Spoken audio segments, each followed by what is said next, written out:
Hello friends and welcome to my kitchen pot. আজি আমি বনাব গৈ আছো লাইট আৰু flavourful lemon and pepper chicken curry. অলপ টেঙা, অলপ জ্বলা, কিন্তু জাষ্ট দ্য পাৰফেক্ট ডিছ ভাত আৰু দালিৰ লগত খাবলৈ। বলক আৰম্ভ কৰোঁ। ফাৰ্ষ্ট আমি নিমখ, হালধি আৰু গোল নেমুৰ বাকলি অলপ ৰখি লৈ চিকেনখিনি ভালকৈ মেৰিনেট কৰি লওঁ। আধা কেজি চিকেন লৈছোঁ, চ' সেইটো হিচাপত নিমখ হালধি দিছোঁ।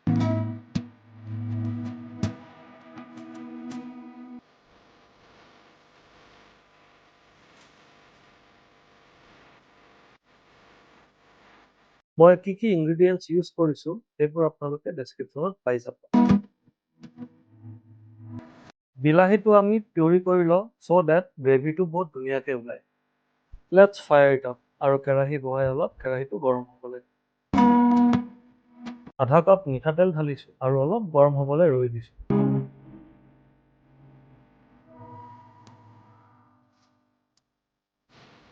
কেৰাহী গৰম হৈছে আৰু এতিয়া পিঁয়াজ আৰু জলকীয়া ঢালি অলপ সময় ফ্ৰাই কৰি লওঁ গল্ডেন ব্ৰাউন নোহোৱালৈকে।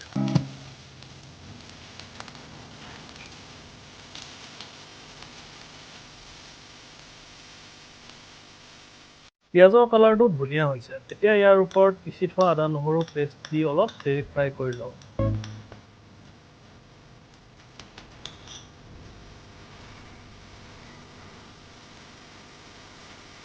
এতিয়া ইয়াত টমেটো পিউৰি আৰু লগত গৰম মছলা, জিৰা পাউডাৰ আৰু চিকেন মছলা দি ভালকৈ লৰাই কেৰাহীটো ঢাকি থ'ম ল' ফ্লেমত।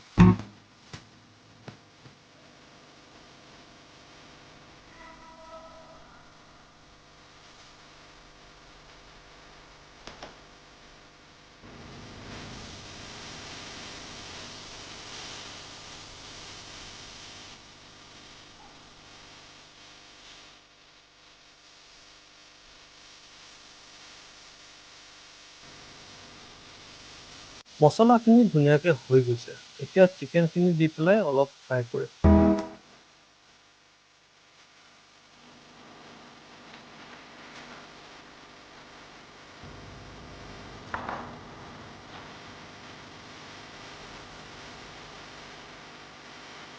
মছলা আৰু চিকেন ধুনীয়াকৈ মিক্স হৈ গৈছে। এতিয়া আমি গেছটো ল' ফ্লেম কৰিম আৰু অলপ টাইম ঢাকি থৈ দিম। মাজে মাজে চিকেনখিনি লৰাম যাতে তলত লাগি জ্বলি নাযায়। জ্বলি গ'লে খাবলৈ বেয়া লাগিব নহয় জানো?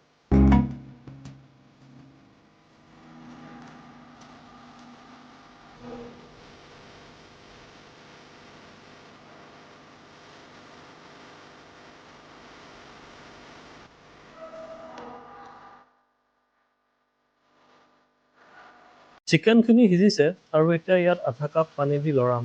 চিকেনৰ কালাৰটো ভালে আহিছে। লৰাই হোৱাৰ পিছত আকৌ ল' ফ্লেম কৰি ঢাকি থৈ দিম।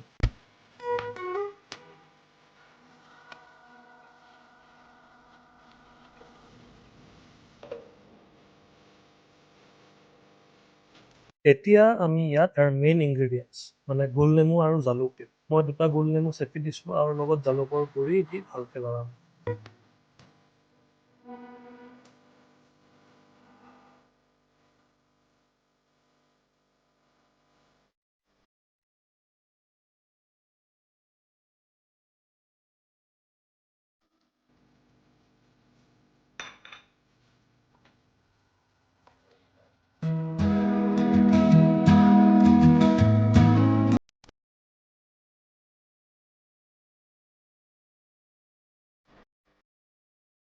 Chicken is ready. এতিয়া লাষ্ট ইয়াত অলপ ধনিয়া দি পেলাই গাৰ্নিছ কৰি লওঁ। আপোনালোকেও এই ডিছটো ট্ৰাই কৰি জনাবচোন কেনেকুৱা পালে।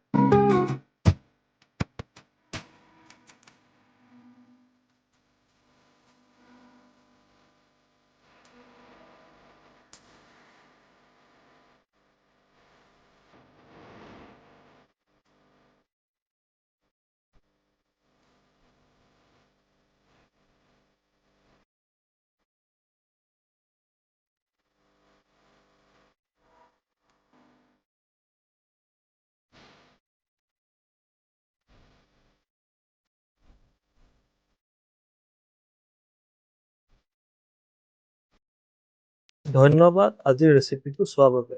যদি আপোনালোকক এই ৰেচিপি মানে লেমন এণ্ড পেপাৰ চিকেন কাৰী যদি ভাল লাগিছে দেন ঘৰত এবাৰ ট্ৰাই কৰি চাব আৰু কমেণ্ট কৰি জনাব কেনেকুৱা পালে।